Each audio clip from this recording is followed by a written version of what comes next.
ನಮಸ್ಕಾರ. ಆಹಾರ, ಆರೋಗ್ಯ, ಅಧ್ಯಾತ್ಮ ಈ ಸಂಸ್ಕಾರದ ಬೆಳಕಿಗೆ ತಮ್ಮೆಲ್ಲರಿಗೂ ಸ್ವಾಗತ, ಸುಸ್ವಾಗತ. ಇವತ್ತು ನಮ್ಮೊಂದಿಗಿದ್ದಾರೆ ಡಾಕ್ಟರ್ ರಾಜಲಕ್ಷ್ಮಿ ಆರ್. ಅವರು ಉಡುಪಿ ಮತ್ತೆ ಕರಾವಳಿಯ IMA ಪ್ರೆಸಿಡೆಂಟ್ ಆಗಿ, ಈಗ ಅವರು ಗೈನಿಕೋಬಿ ಸೊಸೈಟಿಯ ಮಣಿಪಾಲದ ಪ್ರೆಸಿಡೆಂಟ್ ಆಗಿದ್ದಾರೆ, ಅಧ್ಯಕ್ಷರಾಗಿದ್ದಾರೆ. ಅದಲ್ಲದೆ ಅವರು ಲೇಖನಗಳನ್ನ ಬರೀತಾರೆ. ನಮಸ್ಕಾರ. ಆಹಾರ, ಆರೋಗ್ಯ, ಅಧ್ಯಾತ್ಮ ಈ ಸಂಸ್ಕಾರದ ಬೆಳಕಿಗೆ ತಮ್ಮೆಲ್ಲರಿಗೂ ಸ್ವಾಗತ, ಸುಸ್ವಾಗತ. ಇವತ್ತು ನಮ್ಮೊಂದಿಗಿದ್ದಾರೆ ಡಾಕ್ಟರ್ ರಾಜಲಕ್ಷ್ಮಿ ಆರ್. ಅವರು ಉಡುಪಿ ಮತ್ತೆ ಕರಾವಳಿಯ IMA ಪ್ರೆಸಿಡೆಂಟ್ ಆಗಿ, ಈಗ ಅವರು ಗೈನಿಕೋಬಿ ಸೊಸೈಟಿಯ ಮಣಿಪಾಲದ ಪ್ರೆಸಿಡೆಂಟ್ ಆಗಿದ್ದಾರೆ, ಅಧ್ಯಕ್ಷರಾಗಿದ್ದಾರೆ. ಅದಲ್ಲದೆ ಅವರು ಲೇಖನಗಳನ್ನ ಬರೀತಾರೆ. ನಮಸ್ಕಾರ. ಆಹಾರ, ಆರೋಗ್ಯ, ಅಧ್ಯಾತ್ಮ ಈ ಸಂಸ್ಕಾರದ ಬೆಳಕಿಗೆ ತಮ್ಮೆಲ್ಲರಿಗೂ ಸ್ವಾಗತ, ಸುಸ್ವಾಗತ. ಇವತ್ತು ನಮ್ಮೊಂದಿಗಿದ್ದಾರೆ ಡಾಕ್ಟರ್ ರಾಜಲಕ್ಷ್ಮಿ ಆರ್. ಅವರು ಉಡುಪಿ ಮತ್ತೆ ಕರಾವಳಿಯ IMA ಪ್ರೆಸಿಡೆಂಟ್ ಆಗಿ, ಈಗ ಅವರು ಗೈನಿಕೋಬಿ ಸೊಸೈಟಿಯ ಮಣಿಪಾಲದ ಪ್ರೆಸಿಡೆಂಟ್ ಆಗಿದ್ದಾರೆ, ಅಧ್ಯಕ್ಷರಾಗಿದ್ದಾರೆ. ಅದಲ್ಲದೆ ಅವರು ಲೇಖನಗಳನ್ನ ಬರೀತಾರೆ, ಜನಸಾಮಾನ್ಯರಿಗಾಗಿ ಲೆಕ್ಚರ್ಗಳನ್ನ ಕೊಡ್ತಾರೆ, ಸ್ಕೂಲ್ ಕಾಲೇಜುಗಳಿಗೆ ಹೋಗ್ತಾರೆ. ಮಹಿಳೆಯರಿಗೆ ಆರೋಗ್ಯದ ಬಗ್ಗೆ ಕಾಳಜಿ ವಹಿಸಿ ವಾತ್ಸಲ್ಯದ ವಸುಗೆ ಅನ್ನುವಂಥ ಕೃತಿಯನ್ನು ಕೂಡ ರಚಿಸಿದ್ದಾರೆ. ಬನ್ನಿ, ಇವತ್ತು ಅವರಿಂದ ನಾವು ಈ ಯೋನಿಯ ಸೋಂಕು, ಅದರಿಂದ ಬರುವಂತ ಬೆಳೆಮುಟ್ಟು, ಅದರಿಂದ ಆಗುವ ಅನಾಹುತಗಳು, ಅದನ್ನು ಹೇಗೆ ತಡೆಗಟ್ಟುವುದು, ಅದಕ್ಕೆ ಸಂಪೂರ್ಣ ಗುಣಪಡಿಸೋದಕ್ಕೆ ಯಾವ್ಯಾವ ಕಾಳಜಿ ವಹಿಸ್ಬೇಕು, ಎಲ್ಲವನ್ನ ಸುವಿಗ್ಧವಾಗಿ ಅವರಿಂದ ಕೇಳ್ಕೋಣ. ನಮಸ್ಕಾರ ರಾಜಲಕ್ಷ್ಮಿ ಅವರೇ. ನಮಸ್ತೆ ಮೇಡಮ್. ಎಲ್ಲಿ ಹೋದಲ್ಲೆಲ್ಲ ಮಹಿಳೆಯರು ಅಂತಂದ್ರೆ ಬೆಳೆ ಮುಟ್ಟು ಅಂತ ಅದೇ ಒಂದು ಎನಿಮಿಯಾ ಆಗಿರುತ್ತೆ, ರಕ್ತಹೀನತೆ, ಇಲ್ಲ ಸೊಂಟ ನೋವು ಅಂತ ಬರ್ತಾರೆ. ಏನು ಅಂತ ಕೇಳಿದ್ರೆ ಬೆಳೆ ಮುಟ್ಟು ಅಂತಾರೆ. ಏನಿದು ಬೆಳೆ ಮುಟ್ಟು ಅಂದ್ರೆ? ಮೇಡಮ್, ಬಿಳಿ ಮುಟ್ಟು ಅನ್ನೋದು ನಮ್ಮ ಮಹಿಳೆಯರ ಯೋನಿಯಿಂದ ಬರುವಂತ ಬಿಳಿಯದಾದ ಸ್ರಾವ. ಅದಕ್ಕೆ ಬಣ್ಣ ಇರುವುದಿಲ್ಲ ಆಕ್ಚುಲಿ. ಅದು ಬಿಳಿ ಆಯ್ತು ಅಂದ್ರೆ ಅದು ಇನ್ಫೆಕ್ಟೆಡ್ ಅಂತ ಅರ್ಥ. ನಮ್ಮ ಜನನಾಂಗಗಳಲ್ಲಿ, ಮಹಿಳೆಯರ ಜನನಾಂಗಗಳಲ್ಲಿ ಅವುಗಳ ಸ್ವಚ್ಛತೆಯನ್ನ ಅವೇ ಕಾಪಾಡಿಕೊಳ್ಳಿಕ್ಕೆ, ಯೋನಿ ಆಗ್ಲಿ ಸರ್ವಿಕ್ಸ್ ಆಗ್ಲಿ, ತಮ್ಮಿಂದ ತಾವೇ ಕೆಲವು ಸ್ರಾವ ಇರುತ್ತೆ. ಅದು ದ್ರವಗಳನ್ನ ಇರುತ್ತೆ, ಕಣ್ಣೀರ್ ಬಂದಾಗೆ, ಕಿವಿಯಲ್ಲಿ ವ್ಯಾಕ್ಸ್ ಬಂದಾಗೆ, ಅದೇ ಬಾಯಲ್ಲಿ ಜೊಲ್ಲು ರಸ ಇದ್ದಾಗೆ ದೇಹದಲ್ಲಿ ಪ್ರಾಕೃತಿಕವಾಗಿ ತನ್ನ ಸ್ವಚ್ಛ ಮಾಡ್ಕೊಳ್ಳಿಕ್ಕೆ ಇರುವಂತಹ ಒಂದು ವಿಧಾನ ಅದು. ಆದ್ರೆ ಕೆಲವೊಮ್ಮೆ ಸ್ವಚ್ಛತೆಯನ್ನ ಕಾಪಾಡಿಕೊಳ್ಳದೆ ಇದ್ರೆ, ಅಥವಾ ನೀವ್ ಹೇಳಿದಾಗೆ ಆಗ್ಲೇ ಅನೀಮಿಯಾ ಇದ್ರೆ, ಆಹಾರದಲ್ಲಿ ಏರುಪೇರಾದ್ರೆ, ಲೈಂಗಿಕ ಸಂಬಂಧಗಳಲ್ಲಿ ಸ್ವಚ್ಛತೆ ಇಲ್ಲ ಅಂತ ಹೇಳಿ ಆದ್ರೆ ಇದು ಇನ್ಫೆಕ್ಷನ್ ಆಗತ್ತೆ, ಸೋಂಕಾಗತ್ತೆ. ಆವಾಗ ಅವರಿಗೆ ಯೋನಿಯಲ್ಲಿ ಉರಿ ಬರ್ಬೋದು. ಈ ಸ್ರಾವದೊಂದಿಗೆ ಈ ಸ್ರಾವದ ಬಣ್ಣ ಬದಲಾಗ್ಬೋದು. ಅದು ಮೊಸರಿನಂತೆ ಬಿಳಿ ಆಗ್ಬೋದು, ಕೆಲವೊಮ್ಮೆ ಹಸಿರಾಗ್ಬೋದು, ಕೆಲವೊಮ್ಮೆ ನೀರಿನಂತೆ ತುಂಬಾ ಇಳಿದು ಹೋಗ್ಬೋದು, ಕೆಲವೊಮ್ಮೆ ಬ್ರೌನಿಶ್ ಅಥವಾ ರೆಡ್ಡಿಶ್ ಆಗಿ ಕೂಡ ಇರ್ಬೋದು. ಜೊತೆಗೆ ವಾಸನೆ ಕೂಡ ಬರ್ಬೋದು. ವಾಸನೆನೂ ಬರ್ಬೋದು. ಕೆಲವೊಮ್ಮೆ ಕೆರೆತನೂ ಇರುತ್ತೆ. ಹೆಚ್ಚು ಜಾಸ್ತಿ ಆಗಿ ಹೋದ್ರೆ ಅಲ್ಲಿ ರ್ಯಾಷಸ್ ಅಥವಾ ಗಾಯಗಳಾಗುವ ಸಾಧ್ಯತೆನೂ ಇದೆ.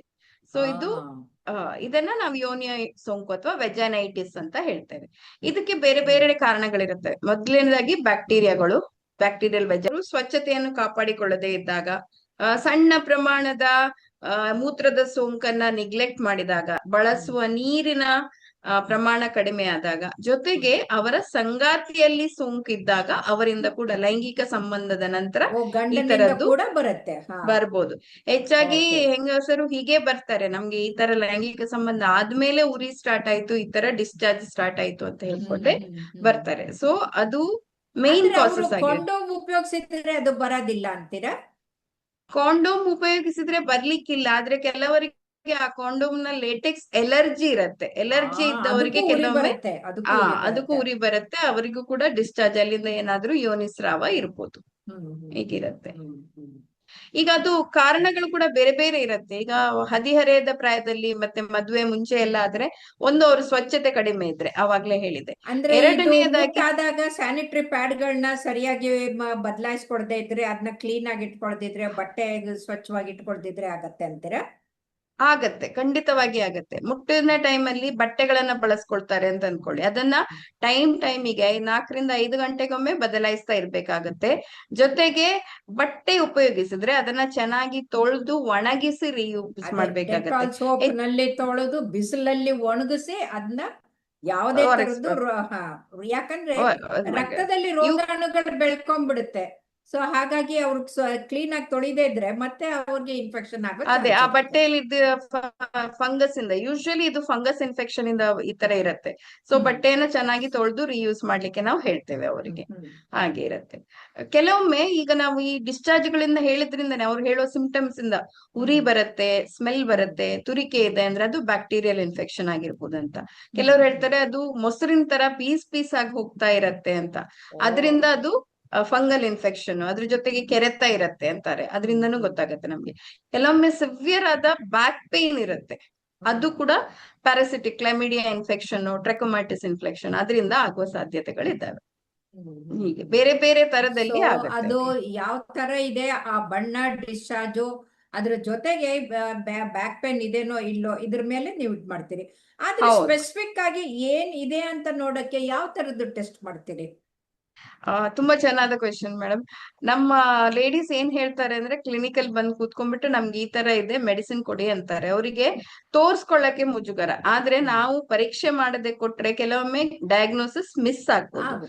ಸೊ ನಾವು ಅವರಿಗೆ ಅವರ ಯೋನಿ ಮತ್ತೆ ಸರ್ವಿಕ್ಸ್ ಅನ್ನ ನೋಡಿ ಮೆಡಿಸಿನ್ ಕೊಡ್ಬೇಕಾಗತ್ತೆ. ಕೆಲವೊಮ್ಮೆ ನಮ್ಮ ಗರ್ಭಕೋಶದ ಬಾಯಲ್ಲಿ ಕೆಲವು ದುರ್ಮಾಂಸ ತರ ಬೆಳೆದಿರುತ್ತೆ, ಪಾಲಿಪ್ಸ್ ಅಂತ ಹೇಳ್ತೀವಿ ನಾವು, ಅದರಿಂದನೂ ನೀರಿನ ಸ್ರಾವ ಆಗ್ತಾ ಇರ್ಬೋದು. ಅದಕ್ಕೆ ಟ್ರೀಟ್ಮೆಂಟ್ ಬೇರೆ ಇರುತ್ತೆ. ಈಗ ನಾವು ಹೌದು, ಅವಾಗ ಆಗತ್ತೆ. ಆಮೇಲೆ ಈಗ ಬರೇ ನೀರಿನ ತರ ಸ್ರಾವ ಆಗೋದಿದ್ರೆ ಅದು ಬ್ಯಾಕ್ಟೀರಿಯಲ್ ಇನ್ಫೆಕ್ಷನ್ ಅಂತ ಇರುತ್ತೆ, ಅದಕ್ಕೆ ಟ್ರೀಟ್ಮೆಂಟ್ ಬೇರೆ ಇದೆ. ದಪ್ಪದಾಗಿ ಬಿಳಿ ಬರದೇ ಹೋಗ್ತಾ ಇದೆ ಅಂದ್ರೆ ಫಂಗಲ್ ಇನ್ಫೆಕ್ಷನ್ ಆಗಿರುತ್ತೆ.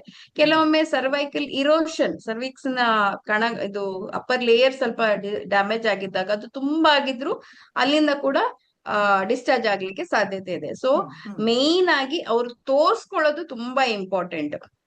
ಕೆಲವರು ತೋರ್ಸ್ಕೊಳ್ಳಕ್ಕೆ ನಾಚ್ಕೊಳ್ತಾರೆ. ಸ್ಪೆಕ್ಯುಲಮ್ ಹಾಕಿ ನೋಡ್ತೀರಿ ಅವ್ರು ತೋರ್ಸ್ಕೊಂಡಾಗ, ಅಲ್ಲಿಂದ ಏನಾದ್ರೂ ಸ್ವಾಬ್ ತಗೊಂಡು ಕಲ್ಚರ್ಗೆ ಮೈಕ್ರೋಸ್ಕೋಪಿಗೆ ಕಳಿಸ್ತೀರಿ ಹೆಂಗೆ? ಖಂಡಿತ. ಕೆಲವೊಮ್ಮೆ ಅದನ್ನ ನಾವೀಗ ಕ್ಲೈಮಿಡಿಯಾ ಇನ್ಫೆಕ್ಷನ್ ಡಯಾಗ್ನೋಸ್ ಮಾಡ್ಬೇಕು ಅಂದ್ರೆ ಅದನ್ನ ಇದು ಸ್ಲೈಡ್ ಮೇಲೆ ಹಾಕಿ ನೋಡ್ತೀವಿ. ಕೆಲವೊಮ್ಮೆ ತುಂಬಾನೇ ವೈಟ್ ಡಿಸ್ಚಾರ್ಜ್ ಇದೆ ಅಂದ್ರೆ ಸ್ವಾಬ್ ತೆಗೆದು ಕಲ್ಚರ್ ಕಳಿಸ್ತೀವಿ, ಅದು ಫಂಗಸ್ ಬೇರೆ ಏನಾದ್ರೂ ಇದೆಯಾ ಅಂತ. ಹಾಗೆ ಕೂಡ ಮತ್ತೆ ಪ್ಯಾಪ್ಸ್ಮಿಯರ್ ಕೂಡ ಮಾಡ್ತೀವಿ ನಾವು, HPV DNA ಇನ್ಫೆಕ್ಷನ್ ಏನಾದ್ರೂ ಇದೆಯಾ ನೋಡ್ಲಿಕ್ಕೆ ಚಾನ್ಸಸ್ ಇದ್ರು ಕೂಡ ಕಂಡುಹಿಡಿತೀರಿ. ಗೊತ್ತಾಗುತ್ತೆ. ಸೊ ಅದನ್ನು ಮಾಡ್ತೀವಿ. ಸೊ ಇದೆಲ್ಲ ಟೆಸ್ಟ್ ಗಳು ಮಾಡ್ಕೊಳ್ಬೇಕಾಗತ್ತೆ. ಅಂದ್ರೆ ಇದು ಕರೆಕ್ಟ್ ಆಗಿ ಯಾವುದು ಅಂತ ನೋಡಿ ಔಷಧಿ ಕೊಟ್ರೆ ಗುಣಮುಖ ಆಗೋದು ಆಗತ್ತೆ. ಸುಮ್ನೆ ಹೇಳಿದ್ರು ಅಂತ ಈ ತಲೆನೋವು ಮಾತ್ರೆಗೆ ಹೋಗಿ ಅಲ್ಲಿ ಇದಕ್ಕೆ ತಗೊಂಡಂಗೆ ಶಾಪಿಂದ ತಗೊಂಡಂಗೆ ತಗೊಂಡ್ರೆ ಅದು ಸರಿ ಆಗೋದಿಲ್ಲ. ಕಾರಣ ಬೇರೆ ಬೇರೆ ಇರುತ್ತೆ, ಅದಕ್ಕೆ ಬೇರೆ. ಮತ್ತೆ ನೀವಾಗ ಹೇಳಿದ್ರಿ ವೈಟ್ ಡಿಸ್ಚಾರ್ಜ್ ತುರಿಕೆ ಹೋಗೋದೇ ಇಲ್ಲ ಅಂತ. ಯೂಶಲಿ ಫಂಗಲ್ ಇನ್ಫೆಕ್ಷನ್ ಕೆಲವೊಮ್ಮೆ 6 ರಿಂದ 8 ತಿಂಗಳು ತಗೊಳುತ್ತೆ ಅದು ಚೆನ್ನಾಗಿ ಹೋಗೋಕೆ. ಅದು ಮೇನ್ ಆಗಿ ಅವರ ಹೈಜೀನ್, ಸ್ವಚ್ಛತೆ ಮೇಲೆ ಇರ್ತಾರೆ. ಮೇನ್ ಅವರು ತೊಳ್ಕೊಳ್ಳುವ ವಿಧಾನ. ಕೆಲವೊಮ್ಮೆ ನಾವೀಗ ಹೋಗಿ ಹೇಳುವಾಗ ಎಲ್ಲರೂ ಅನ್ಕೊಳ್ತಾರೆ ಡಾಕ್ಟರ್ ಏನ್ ಹೇಳ್ತಿದ್ದಾರೆ ಅಂತ ಹೇಳಿ, ಬಟ್ ತೊಳ್ಕೊಳ್ಳುವ ವಿಧಾನ ತುಂಬಾ ಇಂಪಾರ್ಟೆಂಟ್. ಅವರು ತೊಳೆಯುವಾಗ ನೀರು ಮತ್ತೆ ಕೈಯನ್ನ ಎದುರು ಭಾಗದಿಂದ ಹಿಂದೆ ಭಾಗಕ್ಕೆ ಹೋಗ್ಬೇಕು. ಮೂತ್ರ ಮಾಡೋ ಜಾಗದಿಂದ ಮೋಷನ್ ಮಾಡೋ ಭಾಗಕ್ಕೆ ಕೈಯದ್ದು ಡೈರೆಕ್ಷನ್ ಇರ್ಬೇಕು. ಯಾಕಂದ್ರೆ ಬಂತು ಅಂದ್ರೆ ಆ ಕಕ್ಕಸ್ನಲ್ಲಿ ಇರುವಂತ ಈ ಕೊಲಾಯಿ ಅದೆಲ್ಲ ಈ ಕಡೆ ಬಂದು ರಿಪೀಟೆಡ್ ಇನ್ಫೆಕ್ಷನ್ ಆಗುತ್ತೆ, ಅದೊಂದು. ಆಮೇಲೆ ಎಲ್ಲರಿಗೂ ಒಂದು ತೊಳ್ಕೊಳ್ಳೋ ಅಭ್ಯಾಸ ಚೆನ್ನಾಗಿದೆ, ಬಟ್ ಅದಲ್ಲಿ ಆವಾಗ ಹಾಗೆ ಇಟ್ರೆ ಹ್ಯೂಮಿಡಿಟಿ ಇರತ್ತೆ, ಬಟ್ಟೆ ಒದ್ದೆ ಆಗುತ್ತೆ. ಇದನ್ನ ನಾವು ಯೂಶುವಲಿ ಮಳೆಗಾಲದಲ್ಲಿ ನೋಡಿರ್ತೀವಿ. ಮಳೆಗಾಲದಲ್ಲಿ ಬಟ್ಟೆ ಒಣಗಲ್ಲ, ಅದನ್ನ ಹಂಗೆ ಹಾಕೊಳ್ತಾರೆ. ಇಲ್ಲ ಬೇಸಿಗೆ ಇದ್ದಾಗ ಅತೀವ ಬೆವರಿರತ್ತೆ, ಮತ್ತೆ ಬಟ್ಟೆ ಒದ್ದೆ ಆಗುತ್ತೆ, ಅವಾಗ್ಲೂ ಈ ಇನ್ಫೆಕ್ಷನ್ ಜಾಸ್ತಿ ಆಗಿರುತ್ತೆ. ಸೊ ತೊಳೆದ್ರೆ ಚೆನ್ನಾಗಿ ಒರೆಸ್ಕೊಳ್ಬೇಕು ಅಂತ ಹೇಳ್ತೀವಿ. ಆಮೇಲೆ ಆ ಬಟ್ಟೆಗಳನ್ನ ಕೂಡ ಸಾಧಾರಣ ಬಿಸಿ ನೀರಲ್ಲಿ ತೊಳೆದು ಒಣಗಿಸಿ ಯೂಸ್ ಮಾಡಿದ್ರೆ ಒಳ್ಳೇದು. ಇಲ್ಲಾಂದ್ರೆ ಆ ಫಂಗಲ್ ಸ್ಪೋರ್ಸ್ ಏನೇ ಇರುತ್ತೆ, ಫಂಗಸ್ ನಮ್ಮ ಈಸ್ಟಿನ ಕಣಗಳು ಉಳ್ಕೊಂಡ್ಬಿಡತ್ತೆ, ಅದರಿಂದ ಪದೇ ಆಗಿ ಬರುತ್ತೆ. ಇನ್ನೊಂದು ಹೇಳಲಿಕ್ಕೆ ಇಷ್ಟಪಡೋದು ಏನಂತ ಹೇಳಿದ್ರೆ, ವಾಶ್ ಮಾಡುದು ಅಂದ್ರೆ ಕೆಲವರು ಡೆಟಾಲ್ ಹಾಕ್ತಾರೆ, ಬಿಸಿ ನೀರ್ ಹಾಕ್ತಾರೆ, ಅಲ್ಲಿ ಬರ್ನ್ಸ್ ಮಾಡ್ಕೊಂಡು ನಮ್ಮ ಹತ್ರ ಬರ್ತಾರೆ. ಇಂಥ ಅತಿ ಕ್ಷಾರೀಯವಾದ ಪದಾರ್ಥಗಳನ್ನ ಬಳಸಬಾರದು, ಅದು ಸ್ಕಿನ್ನಿಗೆ ಒಳ್ಳೆಯದಲ್ಲ. ಮತ್ತೆ ಇನ್ನೊಂದು ಏನಂದ್ರೆ ಓವರ್ ದ ಕೌಂಟರ್ ಸಿಗುವಂತಹ ಪ್ರಾಡಕ್ಟ್ಸ್ ನಮ್ದು ವೆಜೈನಲ್ ವಾಶ್ ಲಿಕ್ವಿಡ್ಸ್ ಅದನ್ನ ಅತಿಯಾಗಿ ಬಳಸುವುದು ಕೂಡ ಒಳ್ಳೆಯದಲ್ಲ. ಅದರಿಂದಾಗಿ ಅಲ್ಲಿ ನಮ್ಗೆ ಬೇಕಾಗಿರುವ ಹೆಲ್ದಿ ಬ್ಯಾಕ್ಟೀರಿಯಾ ಲ್ಯಾಕ್ಟೋಬ್ಯಾಸಿಲಸ್ ಅಂತ ಏನಿರುತ್ತೆ ಅದು ನಮ್ಮ ವೆಜೈನದ pH ಅನ್ನ ಅಸಿಡಿಕ್ ಆಗಿ ಇಟ್ಕೋಬೇಕು. 4.5 to 4.6 ಒಳಗೆ ಇಡಬೇಕು. ಅದನ್ನ ಕೂಡ ನಾವು ಖಾಲಿ ಮಾಡಿದಾಗ ಆಗತ್ತೆ, ಅದರಿಂದನೂ ಪದೇ ಪದೇ ಇನ್ಫೆಕ್ಷನ್ ಆಗತ್ತೆ. ಇನ್ನೊಂದು ಪ್ರಿವೆಂಟಿವ್ ರೋಲ್ ಏನಂತ ಹೇಳಿದ್ರೆ ನಾವು ಯೂಶಲಿ ಈ ತರ ಇನ್ಫೆಕ್ಷನ್ ಇದ್ದಾಗ ಲೈಂಗಿಕ ಸಂಬಂಧ ಇಟ್ಕೊಳ್ಳೋದಾಗೆ ಹೇಳ್ತೇವೆ. ಯಾಕೆಂದ್ರೆ ಅದು ದಂಪತಿಗಳಲ್ಲಿ ಆಚೀಚೆ ಹೋಗುವ ಸಂದರ್ಭ ಇರುತ್ತೆ. ಇವರಿಂದ ಅವ್ರಿಗೆ ಹೋಗುತ್ತೆ, ಅವರಿಂದ ಇವ್ರಿಗೆ ಬರುತ್ತೆ. ಅದೇ ಪಿಂಗ್ ಪಾಂಗ್ ಇನ್ಫೆಕ್ಷನ್ಸ್ ಅಂತ ಹೇಳ್ತೇವೆ. ಆ ತರ ಆಗುವ ಚಾನ್ಸಸ್ ಇರುತ್ತೆ. ಸೊ ಅದೊಂದು ಮೇಂಟೈನ್ ಮಾಡ್ಬೇಕಾಗತ್ತೆ. ಇನ್ನೊಂದು ಟ್ರೀಟ್ಮೆಂಟ್ ಕೊಟ್ಟಾಗ ನಾವೇನ್ ಟ್ರೀಟ್ಮೆಂಟ್ ಕೊಟ್ಟಿರ್ತೀವೋ ಎಷ್ಟು ದಿನಕ್ಕೆ ಕೊಟ್ಟಿರ್ತೀವೋ, ಈಗ ಬ್ಯಾಕ್ಟೀರಿಯಲ್ ವೆಜೈನೋಸಿಸ್ ಆದ್ರೂ ಕೂಡ 7 to 14 days ಅಂತ ಇರುತ್ತೆ. ಫಂಗಸ್ ಇನ್ಫೆಕ್ಷನ್ ಇದು ಒಂದು ಡ್ಯೂರೇಷನ್ ಇರುತ್ತೆ. ಅದನ್ನ ಪೂರ್ತಿಯಾಗಿ ತಗೊಳ್ಬೇಕು. ಕೆಲವರು ಏನ್ ಮಾಡ್ತಾರೆ, 1-2 ಟ್ಯಾಬ್ಲೆಟ್ ತಕೊಂಡ್ ಕೂಡಲೇ ಆರಾಮಾಯ್ತು ಅಂತ ಬಿಟ್ಬಿಡ್ತಾರೆ. ಅವಾಗ ಅದು ಫುಲ್ ಕ್ಲಿಯರ್ ಆಗಿ ಹೋಗಿರೋದ ಕಾರಣ ಪುನಃ ಬಂದಂತ ಅನ್ಸುತ್ತೆ. ಸೊ ಎಷ್ಟು ಡ್ಯೂರೇಷನ್ ಇರ್ತದೆ ಅಷ್ಟು ಡ್ಯೂರೇಷನ್ ಅದು. ಕೆಲವೊಮ್ಮೆ it might be sexually transmitted infection. So ಅದಕ್ಕೆ ಕೋರ್ಸ್ ಡ್ಯೂರೇಷನ್ ಇರುತ್ತೆ, ಆ ಡ್ಯೂರೇಷನ್ ಗೆ ತಕೊಳ್ಬೇಕು. ಮೂರನೇದು ಮತ್ತೆ ವೆರಿ ಇಂಪಾರ್ಟೆಂಟ್ ಏನಂತ ಹೇಳಿದ್ರೆ ಅವರ ಸಂಗಾತಿ ಕೂಡ ಟ್ರೀಟ್ಮೆಂಟ್ ಅನ್ನ ತಗೊಳ್ಳುವಂತದ್ದು. ಬರೇ ನಮ್ಮ ಒಬ್ರು ತಗೊಂಡ್ರೆ ಸಾಕಾಗೋದಿಲ್ಲ, ಯಾಕಂದ್ರೆ ಇವ್ರು ಕಂಟ್ರೋಲ್ ಮಾಡೋ ಹೊತ್ತಿಗೆ ಮತ್ತೆ ಅವರಿಂದ ಇವ್ರಿಗೆ ಬರುತ್ತೆ. ಇಬ್ರು ಸೈಮಲ್ಟೇನಿಯಸ್ಲಿ ತಗೊಳ್ಬೇಕು. ಅದೇ ಪದೇ ಪದೇ ಹೆಂಗಸಿಗೆ ಮಾತ್ರ ಇನ್ಫೆಕ್ಷನ್ ಆಗ್ತಾ ಇರತ್ತೆ, ಗಂಡಸು ಅದು ಟ್ರೀಟ್ಮೆಂಟ್ ತಗೊಳ್ಳೋದೇ ಇದ್ರೆ. ನಮ್ಮ ಸಮಾಜದಲ್ಲಿ ಅದನ್ನು ಒಪ್ಪಿಸೋದು ಕೂಡ ಕಷ್ಟ ಮೇಡಮ್. ನಾನು ಪ್ರಾಕ್ಟೀಸ್ ಅಲ್ಲಿ ನೋಡಿದ್ದೇನೆ, ಅವ್ರಿಗೇನು ಇಲ್ಲ ಮೇಡಮ್, ಅವ್ರಿಗೇನು ಬೇಡ ಅಂತಾರೆ. ಗಂಡಸರು ತಗೊಳ್ಳಕ್ ಇಷ್ಟ ಪಡಲ್ಲ, ಅದು ಅವಳ ಸಮಸ್ಯೆ, ಅವಳಿಗೆ ಮಾತ್ರ ಅಂತ. ಸೊ ಆದ್ರೆ ತಿಳಿದಿರ್ಬೇಕು, ಒಂದು ದಂಪತಿ ಗಂಡ ಹೆಂಡತಿ ಜೊತೆಗಿದ್ದಾರೆ, ಲೈಂಗಿಕ ಸಂಬಂಧ ಇದೆ ಅಂತ ಹೇಳಿ ಆದ ಮೇಲೆ ಈ ತರದ ಯೋನಿ ಸೋಂಕುಗಳು ಉಂಟಾದಾಗ, ವೆಜೈನೋಸಿಸ್ ಆದಾಗ ಇಬ್ರಿಗೂ ಟ್ರೀಟ್ಮೆಂಟ್ ಕೊಡೋದು ತುಂಬಾ ಇಂಪಾರ್ಟೆಂಟ್ ಆಗಿರುತ್ತೆ. ಇನ್ನು ಈಗ ಪ್ರೆಗ್ನೆನ್ಸಿ ಟೈಮ್ ಅಲ್ಲಿ ಕೂಡ ಬರ್ಬೋದು ಡಿಸ್ಚಾರ್ಜ್, ಯೋನಿ ಇನ್ಫೆಕ್ಷನ್ ಆಗೋ ಸಾಧ್ಯತೆ ಇದೆ. ಪ್ರೊಜೆಸ್ಟ್ರಾನ್ ಹಾರ್ಮೋನ್ ಸ್ವಲ್ಪ ಜಾಸ್ತಿ ಇರುವ ಕಾರಣ ಸೆಕ್ರೇಷನ್ ಸ್ವಲ್ಪ ಜಾಸ್ತಿ ಇರತ್ತೆ. ಆವಾಗ ಅದನ್ನ ನಾವು ಕ್ಲೀನ್ ಆಗಿ ಮೇಂಟೈನ್ ಮಾಡಿಲ್ಲ ಅಂತ ಹೇಳಿ ಆದ್ರೆ ಇನ್ಫೆಕ್ಷನ್ ಆಗೋ ಸಾಧ್ಯತೆ ಇದೆ. ಸೊ ತೊಳ್ಕೊಂಡ್ರೆ ಆಯ್ತು ಚೆನ್ನಾಗಿ. ಹೆಚ್ಚು ಈ ವಿ ವಾಶ್ ಎಲ್ಲ ಯೂಸ್ ಮಾಡಬಾರದು. ಲಾಸ್ಟ್ ಮುಟ್ಟು ನಿಂತ ಮೇಲೆ ಕೂಡ ಈಸ್ಟ್ರೋಜನ್ ಡಿಫಿಷಿಯನ್ಸಿಯಿಂದಾಗಿ ಎಟ್ರೋಫಿಕ್ ವೆಜೈನೈಟಿಸ್ ಅಂತ ಆಗತ್ತೆ. ಅಂದ್ರೆ ವಯಸ್ಸಾದವ್ರಿಗೂ ಕೂಡ ಬೆಳೆ ಮುಟ್ಟ ಬರ್ಬೋದು. ಸೊ ಹಾಗಾದ್ರೆ ಈ ಬೆಳೆ ಮುಟ್ಟು ಅನ್ನೋದು ಚಿಕ್ಕ ಹುಡುಗಿಯರಿಗೆ ಮೆನಾರ್ಕೆ ಆದಾಗಿಂದ ಮುಟ್ಟು ಶುರು ಆದಾಗ್ಲಿಂದ ಮುಟ್ಟು ನಿಂತ ಮೇಲ್ವರೆಗೂ ಬರ್ಬೋದು. ಓಕೆ, ಬರ್ಬೋದು. ಕಾರಣಗಳು ಬೇರೆ ಬೇರೆ ಬೇರೆ ಇರುತ್ತೆ. ನೀವ್ ಹೇಳ್ದಂಗೆ ಮೆನಾರ್ಕೆಯಲ್ಲಿ ಅವಳದು ಒಂದು ಲಕ್ಷಣ ಇದು, ಅವಳಿಗೆ ಬಿಳಿ ಮುಟ್ಟು ಸ್ಟಾರ್ಟ್ ಆಯ್ತು ಅಂದ್ರೆ ಇನ್ನೊಂದು 6 ತಿಂಗಳಲ್ಲಿ 8 ತಿಂಗಳಲ್ಲಿ ಅವಳು ಮೈ ನರೆಯಬಹುದು, ಅವಳಿಗೆ ಪೀರಿಯಡ್ ಸ್ಟಾರ್ಟ್ ಆಗ್ಬೋದು ಅಂತ ಇಂಡಿಕೇಟ್ ಮಾಡುತ್ತೆ. ಮುನ್ಸೂಚನೆ ಆಗಿರ್ತದೆ ಹಾಗೆ. ಈಗ ಮೆನಪಾಸ್ ಅಲ್ಲಿ ಏನಾಗುತ್ತೆ, ಈಸ್ಟ್ರೋಜನ್ ಡಿಫಿಷಿಯನ್ಸಿಯಿಂದಾಗಿ ತುಂಬಾ ತೆಳುವಾಗುತ್ತೆ ವೆಜೈನಲ್ ಮ್ಯೂಕೋಸ್, ಅದರಿಂದ ಕೂಡ ಇನ್ಫೆಕ್ಷನ್ ಆಗಿ ವೈಟ್ ಡಿಸ್ಚಾರ್ಜ್ ಬರ್ಲಿಕ್ಕೆ ಸಾಧ್ಯತೆ ಇದೆ. ಸೊ ನೀವಾಗ್ಲೇ ಕೇಳಿದ್ರಿ ಯಾಕೆ ಚೆಕ್ ಮಾಡಬೇಕು ಅಂತ. ಇಷ್ಟು ಕಾರಣಗಳು ಬೇರೆ ಬೇರೆ ಇರುವ ಕಾರಣ ಚೆಕ್ ಮಾಡದೆ ಮೆಡಿಸಿನ್ ಕೊಡೋದು ಕೆಲವೊಮ್ಮೆ ಕಷ್ಟ ಆಗತ್ತೆ. ಅದರಿಂದ ಅವ್ರಿಗೆ ಪರಿಹಾರ ಸಿಗುದಿಲ್ಲ. ಅವ್ರು ಒಂದು ಡಾಕ್ಟರ್ ಬಿಟ್ಟು ಇನ್ನೊಂದು ಡಾಕ್ಟರ್ಗೆ ಹೋಗ್ತಾ ಇರ್ತಾರೆ, ನಮ್ಗೆ ಸರಿಯಾಗ್ಲಿಲ್ಲ, ಇವ್ರಿಗೆ ಸರಿಯಾಗ್ಲಿಲ್ಲ, ಇವ್ರ ಕಡೆ ಔಷಧಿ ಸರಿ ಇಲ್ಲ, ಅವ್ರ ಕಡೆಗೆ ಅಂತ. ಈಗ ಬರೀ ಔಷಧಿ ಅಂದ್ರೆ ನುಂಗ ಕೊಡ್ತೀರಾ ಅಥವಾ ಅಲ್ಲೇ ಇಡಕ್ಕೆ ಬೂಜಿ ತರ ಏನಾದ್ರು ಕೊಡ್ತೀರಾ? ವೆಜೈನಲ್ ಸಪೋಸಿಟ್ರೀಸ್ ಕೊಡ್ತೇವೆ. ವೆಜೈನಲ್ ಸಪೋಸಿಟ್ರಿ ಅದು ಇನ್ಫೆಕ್ಷನ್ ಮೇಲೆ ನೋಡ್ಕೊಂಡು, ಬ್ಯಾಕ್ಟೀರಿಯಲ್ ಆದ್ರೆ ಬ್ಯಾಕ್ಟೀರಿಯಲ್ ಸಪೋಸಿಟ್ರೀಸ್, ಆಂಟಿ ಬ್ಯಾಕ್ಟೀರಿಯಲ್ ಕೊಡ್ತೀವಿ, ಇಲ್ಲ ಆಂಟಿ ಫಂಗಲ್ ಕೊಡ್ತೀವಿ, ಫಂಗಸ್ ಆದ್ರೆ ಹಾಗೆ ಕೊಡ್ತೀವಿ. ಕೆಲವೊಮ್ಮೆ ವೈರಲ್ ಅದಲ್ಲಿ HPV ಅಲ್ಲದೆ HSV ಹ್ಯೂಮನ್ ಸಿಂಪ್ಲೆಕ್ಸ್ ವೈರಸ್ ಅಂತ ಇದೆ, ಅದೊಂಥರ ಯೋನಿಯ ದ್ವಾರದಲ್ಲೆಲ್ಲ ಅಲ್ಸರ್ಸ್ ಗಳಾಗಿ ಬರುತ್ತೆ, ಅದು ಕೂಡ ಇಬ್ರಿಗೂ ಇರುವ ಸಾಧ್ಯತೆ ಇದೆ. ಅಂತವರಿಗೆ ಅಲ್ಲಿ ಹಚ್ಲಿಕ್ಕೂ ಕೊಡ್ತೇವೆ ನಾವು. ಕೆಲವೊಮ್ಮೆ ಓವರ್ ದ ಕೌಂಟರ್ ಪ್ರಾಡಕ್ಟ್ ಈ ಕ್ಯಾಂಡಿಡ್ ಬಿ ಅಂತ ಹೇಳುದು ಎಲ್ಲರಿಗೂ ಒಂದು ಇದಾಗ್ಬಿಟ್ಟಿದೆ. ಅದರಲ್ಲಿ ಸ್ಟಿರಾಯ್ಡ್ ಕೂಡ ಇರುತ್ತೆ.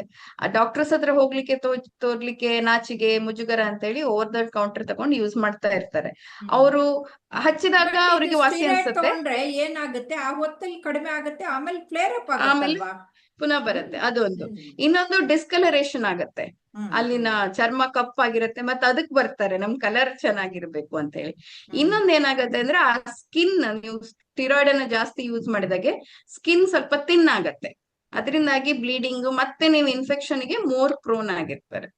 ಸೊ ವಿದೌಟ್ ಪ್ರಿಸ್ಕ್ರಿಪ್ಷನ್ ಟ್ಯಾಬ್ಲೆಟ್ಸ್ ಅನ್ನ ಇದಕ್ಕೆ ಬಳಸಬಾರ್ದು, ತಗೋಬಾರ್ದು ಅಂತ. ಹಾಗಾದ್ರೆ ನುಂಗಕ್ಕೂ ಟ್ಯಾಬ್ಲೆಟ್ ಕೊಡ್ತೀರಿ, ಅಲ್ಲಿ ಇಟ್ಕೊಳಕ್ಕೂ ಸಪೋಸಿಟ್ರಿ ಕೊಡ್ತೀರಿ, ಹಚ್ಕೊಳಕ್ಕೆ ಕ್ರೀಮು ಕೊಡ್ತೀರಿ, ಆಮೇಲೆ ತುರ್ಕೆ ಜಾಸ್ತಿ ಇದ್ರೆ ಅದಕ್ಕೆ ತುರ್ಕೆ ಕಡಿಮೆ ಆಗಕ್ಕೂ ಏನಾದ್ರು ಕೊಡ್ತೀರಾ ಹಾ, ಅಥವಾ ಆದ್ರೆ ಕಾಸ್ ಟ್ರೀಟ್ ಆದಾಗ ಯೂಶಲಿ ಅದು ಕಡಿಮೆ ಅದು ತಾನೇ ಆಗತ್ತೆ ಮೇಡಮ್. ಕಡಿಮೆ ಆಗಿ ಹೋಗ್ಬಿಡುತ್ತೆ ಅಂತ? ಆಗತ್ತೆ, ಆದ್ರೂ ಅಗತ್ಯ ಬಿದ್ರೆ ಕೆಲವೊಮ್ಮೆ ಕೊಡ್ಬೇಕಾಗಿ ಬರುತ್ತೆ ಟ್ಯಾಬ್ಲೆಟ್.